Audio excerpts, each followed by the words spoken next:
timing ang hanap talaga ng RSG nung basa mo dito sa ating index hands. There's like a more well-rounded composition na nanggaling sa side ng Raiders because there's early to mid-game damage na manggagaling doon sa kanilang mga kampe. Although, I have to say that the sustain factor will heavily be dependent coming in from the side of Smart Omega. But this is, again, very much surprising. Are they going to be basing it on the draft or sobrang todo lang talaga yung sinusuportahan nila? But, again, it's all on the execution at this point. At nakita natin na 85% ng fans ay nasa RSG. At kayo din naman ay pwedeng mag-predict kahit nasa team bahay kayo. So watch out for the Smart and Power prediction. At some point in the game, a poll will show up. You only have until the timer runs out to comment your prediction with the hashtag SmartPowersMPLS12. One lucky commenter who guesses correctly will win a redeemable in-game code. Remember, keep an eye out for the poll. Malapit na magsimula ang pinakaunang laro. Anong basa mo sa early game natin dito, Hans? Sino ba ang may kalamangan entering this game? If you are talking about the early game, posible na mapunta ito sa side ng Smart Omega just because they have the Brody going up against Sakari. Andyan din yung Lilia na, again, because of the buff na nakuha ng Lilia ngayon, kaya niya nang umabot hanggang sa later portions ng ating laro. Pero kita naman natin, Okay. Shaknu's gonna be heavily punished by Light and that is something na kailangan alalahanin ng barangay. Madalas ginagawa to ni Light. Madalas na pumupunta siya dyan sa specific part ng section na yan. Gusto niyang i-check yung status, of course, ni Andoryu nung kalabang jungle and ire-report niya, okay, nagpa-farm pa, safe na safe pa si Irad. And makikita natin yung aggressiveness na mula dito kay Light ay nagpe-pay off agad. Walang flicker si Chakno. Pero mukhang makakakuha nito ay Omega ang makakapag-secure ng Lethal Wanderer. Oo, yun yung daya sa isang Rafaela, yung healing talaga, no matter how many pokes you give, pag hindi mo pinuruhan yung poke, mahihil lang. Ang baba kasi ng mana ng first kill na yan eh. Oo nga. And initially, parang sobrang evident na yung paggamit ng Wilderness Blessing, which is the newest emblem that we have right now in the game, na talagang nagpapataas ng movement speed mo kapag nasa ilog ka, na madalas ginagamit ng ating mga mid laners and roamers. But at this point, it's gonna be a major beatdown. Oh, Sa taas. no! Okay, binato ng spada. Actually, hiniwa ng spada. Meanwhile, may laban sa bottom lane. Joke lang. As the first blood will go sa kamay ng RSG. Nice gank mula kay Irad. Ang joke yung nasa baba, yung totoo yung nasa taas. Yes, sir. Tapos nabigyan ng XP lane ng Omega, and that's Ryota na level 3 pa lamang. Ngayon na may pinakaunang pagong na. At nasisimulan na rin ng RSG. tutuloy pa nila. Kelra mag-flicker. Pero tumama ang isang fidget spinner para mag-level 4 na rin si Eman. Mukhang maganda ang simula dito ng RSG at sisimulan na rin nila ang pagong at mukhang makukuha nila. And this is RSG securing 2 kills and an objective. Ganito palang kaaga, Hans. This is a major struggle ngayon para sa side ng Smart Omega. Kasi wala pa silang gaanong paraan to just use those ultimates dahil hindi pa umaabot ng level 4 during like the first few minutes ng ating laro. So, RSG, knowing na meron na kaagad silang mga knock-up skill, meron na silang crowd control skill, kahit wala pa silang ultimate, in-exploit na nila yun at ginamit na nila yun to their advantage. Kaya naman ngayon, nakita natin that Eman, halos mapurgan niya talaga lahat ng mga energy shields on the bot side. At ang ganda ng fun fact natin dito, no? 21 times nang nagtapat sa gold lane ng dalawang ito. At damang si Emma ng isang panalo. Ito yung literal, pag nanalo si Kendra dito, back to 50-50 na naman. 50-50 na naman. Pero ayun, 50-50 din ang chance ba ni Light. Makakawala ba siya? Penalty zone to follow up. Nice kill mula sa side ng Omega. Tatablayin ba nila ang kill count? Tabla na. Apat sa Omega ang kumank doon sa may riverside. Mukhang itutuloy pa nila kay Eman. Roll out from Andoryu. Nandito si Chaknu. Nagpabilis ng bahagya. Eman natin buhay. Na-stun ni Kelray. Dumax with the last hit. Sabay kuha na ba ng mga plato? Walang minions. As Omega will get this lizard. So uubusin nila yung mga resources dito sa baba. Grabe. At magbabasag. Tinuloy-tuloy lang talaga ng Omega. Napakaganda ng kanilang rotation from mid to bot. Ang dami nilang nakuha doon. Ito ang tinatawag na lang sequel. Di ba? Nagsimula yung pinakaunang episode just before the level 4 even started. At yun ang ginawa ng RSG. Pero as soon as dumating ang ultimates na nanggaling sa side ng Omega, the penalty zone, you also have Andoryu using the Tortoise Poisons. Sobrang dami ng pang-slow. Sobrang dami ng pampigil doon sa rotation na ginagawa ng mga Raiders. Which is why now, the gold is slowly slowly shifting back and forth sa laro natin. And second turtle ay malapit na ring lumabas. Oo. 4 minutes in, wala pang nakakalamang. Andoryu nakapag-secure na ng kanyang purple buff. Oo. Pero mukhang RSG ang mauuna sa pwesto sa turtle na to. Nauna sila sa pwesto pero mas nauna si Kelra dito sa may turtle kasi nag-switch na ang Omega knowing na basag na yung bottom lane. Magsusok na ng XP si Kelra doon sa top lane. Here's the dragon from Nats to block this. Yun yung libreng turtle. Nice zone na magmumula kay Nats. Irad getting that buff. Ganun lang pala kadali.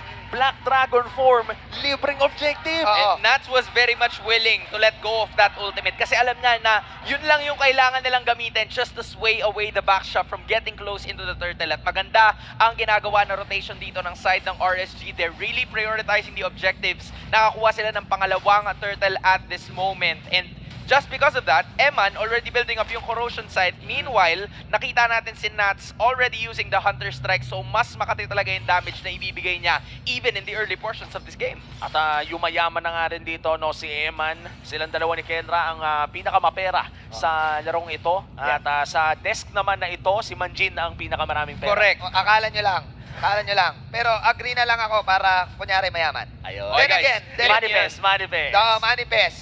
Lamang ng isang wave si Eman dito, knowing na nakabasag man si Kelra, good news pa rin for Eman. At tuloy-tuloy pa rin ang kanyang level. They're trying to get this tower sa bottom side. Pero all are preparing para dito sa 52 seconds na turtle. Matagal pa. Matagal pa. Wow, kumbaga ang daming pwedeng mangyari sa isang minuto. Sobra, kagaya At nito. yan. Kagaya niyan. Here comes the slam. Ito Max Black Shoes. May bait pero naku, binate din pala. Bang! Healing galing. Hindi na magiging enough. True damage. Pumula kay Eman. Gitnang-gitna pa yun, men. Oo. Ang hirap kasi hindi nakita ng side ng Smart Omega na nakalbo yung side ng RSG pero doon na naman yung penalty zone. Penalty zone sa isa. Si Light na mapupuruan dito. Pero Light na wala na doon sa kanyang robot. As Chaklu will go for the heals. Yun na. Oo. Yung mga recall na binabato ni Aqua ay pwede na natin maramdaman.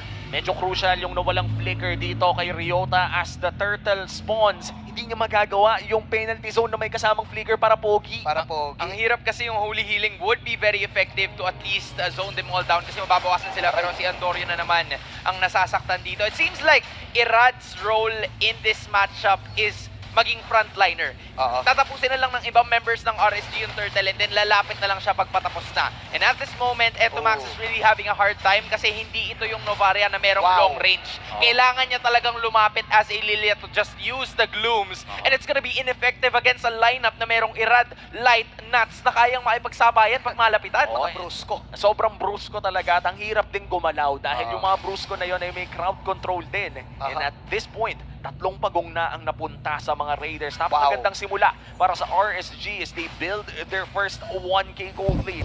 7 minutes in. Galing din kasi nila mag-zone eh. Pinang-zone din nila yung mga recalls ni Aqua. Oh no! Pero mukhang i-go nila to. Flicker out para kay Aqua.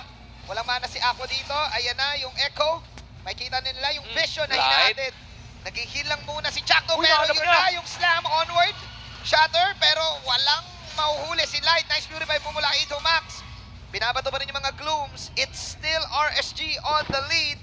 Napakabilis sa mga response mula sa Raiders. Battle spells na gamit na dito ng dalawang mid laners. You have the Purify coming in from Etomax and Aqua also using the Flicker. Sa paparating na pinakaunang Lord ng ating laban ngayon ay they won't be having that as much at this point. Pero you have to take note, Kelra is starting to build up his arsenal. Nakalock na siya ng kanyang Malefic Roar for extra damage as well. But you also have to take into consideration, nandun naman yung knock-up. Ay, napakasakit ng mga Vision Spinner. Binawa Aroy! ni Eman. Penalty zone na tama sa dalawa. Nandito yung Dragon. Nandito ninyo yung Echo. Ayan na ang Dragon ni Nats. Walang Oh, issue. Petri! Pero ang tatuto na yung Petrify. Pero nabibitin yung damage dito ng RSG because of the heals.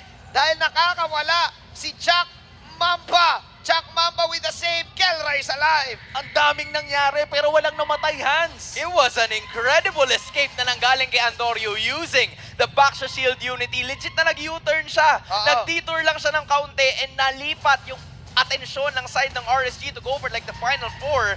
And then, there was the turret beatdown. Pero hanggat walang namamatay sa side ng Omega, they still have a fighting chance. Objective talaga ang hanap dito ng RSG Oo. at sisimulan agad nila ang pinakaunang Lord ng larong ito. Si Nats ay naghahanap na rin ng pwesto pero nandyan si Andorio sa may kanto. Oo. Gumulong na rin. Mukhang ika-cancel ng RSG. Kinancel ng Reset. RSG. Lord. Para sa akin, kung ako yung RSG, ang kukunin ko doon, okay lang, tower take. Kahit wala silang na-kill. But then again, ito yung mahirap kapag meron ka talagang Rafaela eh. Ang bilis ng reset nyo. Ang bilis Oo. ng... Yung mana mo, minsan di mo na kailangan isipin. Correct. Ayan o, bumabalik din lang. Oo, bumabalik din lang. At ito yung mga interesting, no? Paano to i-hold ng RSG considering na lamang ang Omega sa Oo. sustain at kaya naman napakatapang ni Andorio dito, no? Tinatangke lang yung Lord. Oo, benefit. That's where Aqua will step in. Kita natin yung damage output na binibigay ni Aqua. Ang titignan mo lang dito is kung sino yung unang mauubusan ng mana. Oo, Si nga. Aqua ba o si Chakno? Kasi si Chakno sobrang todo talaga. I-heal niya lang using the Astral Recall once again and then heal lang ulit. And yan at yan ang gagawin nila. Pero once na nangalahati na talaga yung damage na nakuha ng Lord up to this point, it's gonna be the major factor para magsimula na yung laban. And makikita natin, no, mukhang nakakalamang ang Omega dahil sa sustain na meron sila. Tumama sa Grabe. 4 ang Astral Aray. Echo. Papakils. Napakasakit na Astral Recall. RSG ngayon ang hihila ng Lord. Eman, medyo delikado ang kanyang pwesto pero hindi naman siya mahuhuli. Half HP. Sa pinakaunang Lord ng larong ito, itutuloy na ba kaya nila? Light. Nababawi niya lang yung HP eh. Pero eto na, Kumo na. This time, sinaira that Light. Ay! Si Yota ngayon, penalty zone, pero wala matatamaan. Nandun si Andorio, abunin si Light. Magro-robot in na lang ulit. Magre-recall out. Mayroon tayong minigame nakikita. Yung recall plus yung healing.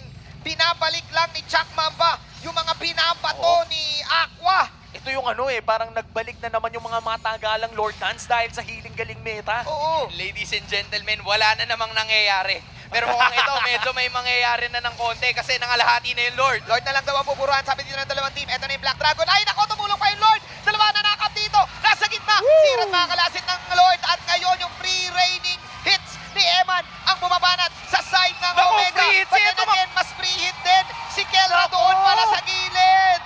Kelra, kinedli ang RSG.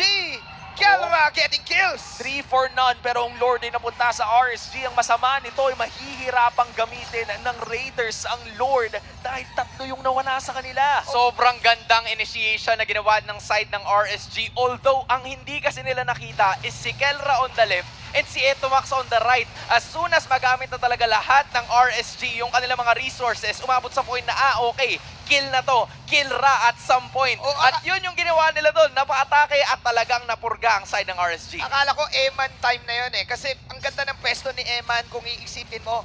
But then again, those heals, nagmumula kay Chakno. Kanina bato si Aqua ng mga pokes. Pero binabalik lang ni Chuck Mamba. Back to you. Back to you, binabalik niya lang yung buhay niya. At nakikita nga natin, no, yung RSG, nakakuha sila ng malaking objective. Pero isa ito sa mga nagiging sagot ng mga pro team ngayon na kung hindi nyo makuha yung Lord, ubusin nyo na lang. Oo nga eh, ganun yung ginagawa ng Omega for 2 times in this game. 2 beses na yan! Pangalawang beses na yan. And this is also the second time na medyo hindi natin nakita yung Black Dragon form like a major objective take na yun dapat sana yung talagang gagawin nila. What RSG is usually doing here is the point na sinuzone lang talaga ni Nats si Andorio. Try to find Andorio para hindi siya makagamit ng retribution Oo. para makuha yung major objective. Pero kasi, pag ganun yung ginawa mo, then there's gonna be no other way for you to reach the backside. Therefore, hindi mo maaabot si Kelra, hindi mo maaabot si Etomax, at wala ka talaga maaabot na damage dealer coming from Omega. At napakahirap talaga noon. Pero mukhang si Etomax ngayon ay delikado din ang kanyang buhay. Pero syempre, may Rafaela, may Holy Healing, May Black Shoes. lakad matatag lang. Kung ako ang RSG, isa na nasa objective ko ngayon eh. Get the Chuck Mamba, get Chakno. He's the main problem right now. Correct. 0-6. It's the classic MOBA mindset. Sino yung healer? Unahin mo yung healer. Oo. Sa kahit anong laro. Kasi lahat ng binabato nila, parang wasted resources eh. Dalawa lang naman eh, di Oo ba? eh. Either patayin mo yung healer o patayin mo agad yung hinihil ng Oo. healer. Oo. At dapat napakabilis, yung hindi na Napakabilis. may heal. Oo. And ang mas madali, ano nga ba? And they're doing a pretty good job with that one. Kasi I'm talking about Omega kasi si Andorio yung laging nakikita. Si Ryota yung laging pupunta. Tira na naman. Okay, susubukan ng Omega magsimula dito pero may healing galing na naman. Ayun yung slam pero Black Shoes. Ayan na yung Dragon. Form. Eto na. Sino pa sa stand dito?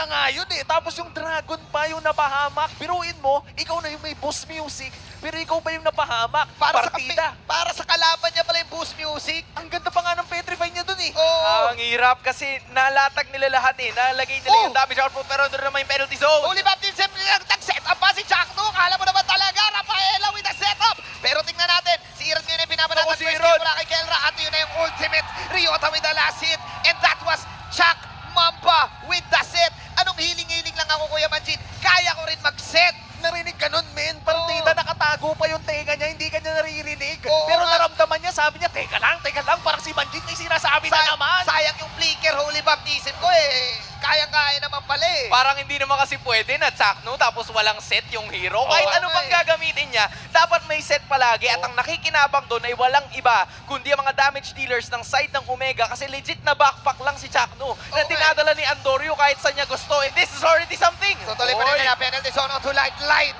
will vanish. Grabe, nakapag-primal wrath pa pero hindi na nakabanat pa. At RSG, mukhang kailangan nila dumipensa sa may bandang ibaba. May Lord pa dito sa mid lane. Crucial item pick up mula dito kay Etomax, Divine Glaive. Laking tulong yan kapag burst ng usapan, Hans. Matindi ang build-up dito ni Entomax. Also with that lethal ignition na nagamit mo as your emblem, it's gonna be a major issue na kailangan gawin ng RSG. Not to mention Chakno pa! Parang healing mamba na talaga to for Chaknu. Oh my. Omega, they want to end this. Yun yung mga glooms.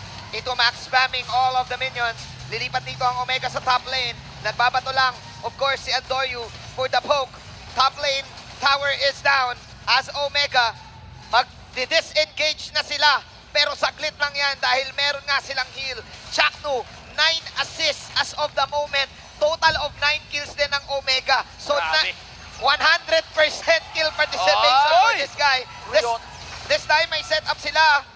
Omega, saglit lang talaga yung disengage na yun. Oo, isang pindot ba naman? Tapos yung movement speed, makukuha mo pa. And right now, napaka-crucial ng role na ginagawa ni Chakno sa pag-disengage ng Omega. Ito yung tipo na pinagbabawal na sayaw eh. Oo Yung nga eh. tipo na papasok ka, tapos biglang akala, mabebait, ma-dejebate lahat. Tapos biglang Oo. may, kaya lang pala lumabas agad-agad. Ito ang first time na nakita ko ang Mamba mentality na pass first. Pumapasa na. Pass Oo. first. Pumapasa Usually, na. tinitira mo na lang yan eh. Pero Oo. ngayon, sige, alalay muna ako. I'm a team player as of the moment at ipapakita yan ni Chakno. Ika nga. Being the backlines, being the one behind the scenes. Ano yun? May add dati ang Mamba eh, yung different beast, same ano. Oh, Same oh, animal. same animal.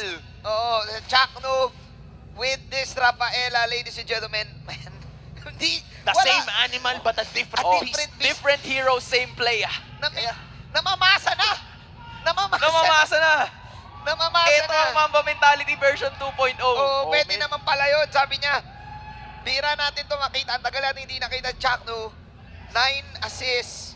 Ang hirap din kasi, may linya eh. Oo, parang mapapaisip ka kung ilalabanan mo sa wave clear o lalabanan mo sa loob ng mga turtle pit Oh, o yun mga nga eh. lord pit, medyo lugi. Yeah. Maliban na lamang kung ikaw yung magsimula o mag-front to back kayo in a way na kayo pa rin yung nakakabanat na si Eman pa rin ang nakakagalaw. Alright, on the other hand, maganda ginagawa ng Smart Omega. Dalawaan ang pabagsak na nilang inhibitor turrets. But you also have to talk about RSG at this point. Oo. Meron silang wave clear courtesy of Aqua. Meron silang late game damage coming in from Aqua and Eman as well. Kailangan lang makahanap ni Light and Nats. Also, Irad na magandang posisyon para ilapag doon si Eman to dish out the necessary damage. Yes. Maybe, preferably yung mas malapit talaga towards kay Chakno kasi yun talaga ang main source. I agree. Walking ambulance ng Omega. I agree.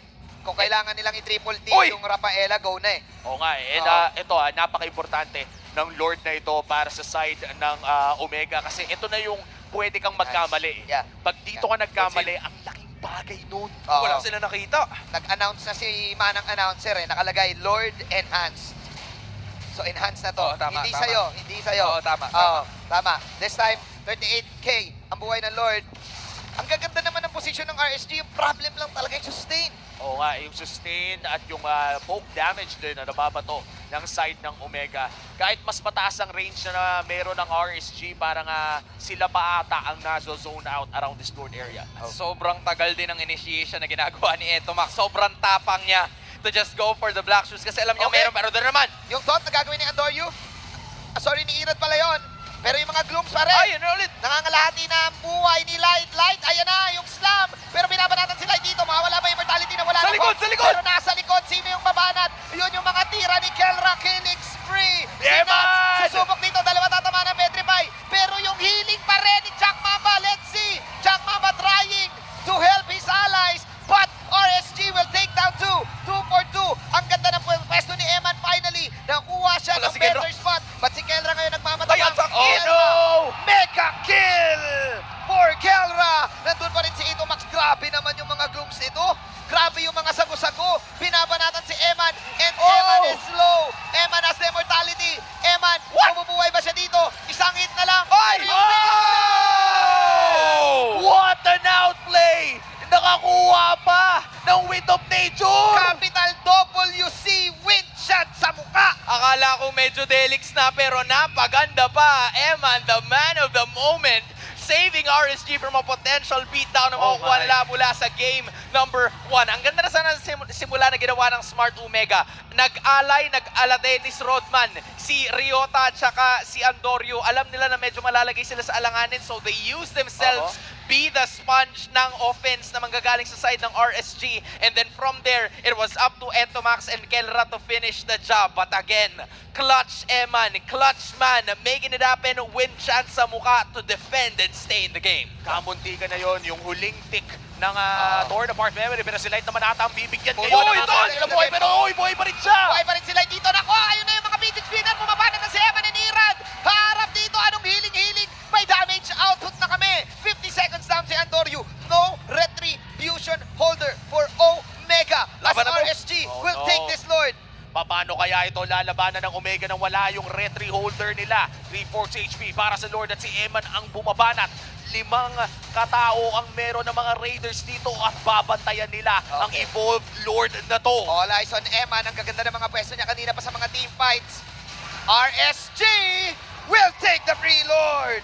Bawi sila in that fight. RSG not only taking the Lord, they also got the gold lead back para sa side ng Ray. They complete and successful raid ang napunta dito after bringing Andorio Okay. down 3-2 and 5 at this point in the game. Ang problema nito ay 3 o 4 na minuto lamang ma-enjoy ng RSG ang kanilang gold lead dahil malapit na tayo sa punto na hindi na nagmamatter ang gold lead dahil lahat sila ay nakabili na ng mga item na kailangan nila. At ngayon makikita na natin ang evolved push na manggagaling dito sa RSG. At si Entomax na naman ang kanilang pinupuruhan. Okay, pusuan na to eh. Pusuan na to. Sabi ni Omi eh, napag-usapan natin to kanina eh. It's all about the heart. And the RSG, pinakita din sa atin yon. Kahit na nalulugi sila kanina, they're trying to make this comeback, utilizing this Lord very well. Getting the tower, Irad, magzuzone lang muna siya this time. RSG will go in the top lane. Oo, ito napakaganda ng rotation or ng lane ngayon ng RSG dahil may 4 sila na nasa taas at medyo lumayo ng konti ang Yuzong na madali din namang makaka-respond kung sakaling magkalaban. Sabi ng RSG, saglit, pahinga muna tayo. We have ourselves a pause game. Then again, natuto ang RSG sa mga 2 previous matches, through previous skirmishes na nakita natin na baka nga lumipat na sa Omega. Oy, pero ito na, seryoso muna dahil ang Lord ngayon ay nasa may bandang itaas na. Omega ngayon ang dedepensa. Effective nga ba ang puso? Oh man, RSG taking down that free tower using this Lord. Nilabas si Hello Kitty, man. Nilabas si Hello Kitty. And this time, Omega naman ang mapipressure dumepensa. Ang tindi. Ang tindi ng comeback potential ng RSG dito. Effective yung puso ng Omega na kapag depensa sila. Tapos, alam mo naman, kapag hindi mo na pwedeng i-push, labasan mo na lang ng Hello Kitty. Alam, isipin mo sa sobrang intense ng laban, nagkaroon ka pa ng time na ilabas yung Hello Kitty na emote. Pero again, understandable. Kailangan mo lang ibigay at nagamit na yung Astral Echo, pati yung Dragon, nandiyan na rin. Okay, the Dragon Echo hindi labas na. Tower lang muna, sabi ni Eman. Magbabak pa ang RSG, mag-abol ba ang Omega? Yun ang tanong. Casual MOBA. MOBA mindset. Ay, yung Kapag speed. nagbabak, kailangan yung i-punish. Walang mapapunish ang Omega. RSG! Basag ang Torres sa baba. Mission accomplished. Nagagamit na nila yung range nila. Kumbaga, alam nila na ipapanish. Pero dahil kailangan lumapit ng Omega, kapag nandun na sila sa pwede nang tamaan ng spell eh, parang napakahirap mang punish pala. And if you're the side of RSG, you'll take yung dalawang inhibitors na nawala. Kumpara sa side ng Omega, na yung natitira pa is on the bot side ng mga Raiders. Alright? Kasi dalawang sides yun na kailangan mong alalahanin eh. Mas mahirap na puntahan yun compared to just the mid na pwede mo namang i-clear ng paulit-ulit kasi the Lord is gonna be there in less than 25 seconds and with Aqua, sa tulong ng Astral Echo ay makikita mo agad kung saan sila nanggagaling. So, medyo minimized yung split push capability nila. And this is the fourth Lord of the game. Alam mong ito na yung mga Lord na hindi napapansinin, yung may focus lang sa goal. Focus lang Yung sa goal. iiwan yung minions, pati Oo. pamilya, iiwan niya Basta- para lang pasagin yung base. Basta mahit yung base. Wag Kasi naman. Prinogram na yung Lord na yan para pang-base lang eh. Kumbaga, yung nagpo-program, eto, para matapos lang. Random Labra-Lord. Oh. Labra-Lord. Labra-Lord. Rabler na to. Eto na yung Lord. Natin yun. Eto na yung Lord. Si Labra-Lord. Ay! Okay, penalty zone, tatamaan ng isa. Sabi dito, ni Ryota, game na lang. Ayun yung Astral Echo ni Aqua dito. Naku, nasa malayo yung mga ibang members ng RSG ha. Pulado ngayon Pero si Iran. Eman! Si Si Eman! Eman! Susubok Si Eman! din ng split. Iran, pinipigilan si Ryota mag-DP out. Hala! At pinipigilan rin si Kelra mag-DP out. Kelra, wala na! Ayan na ba? Nandito si Eman! Ayan na! Meron naman palang ganon! RSG will take game 1. Eman being the man! And that winning moment is brought to you by our official sponsor, FWD Life Insurance. Nadaan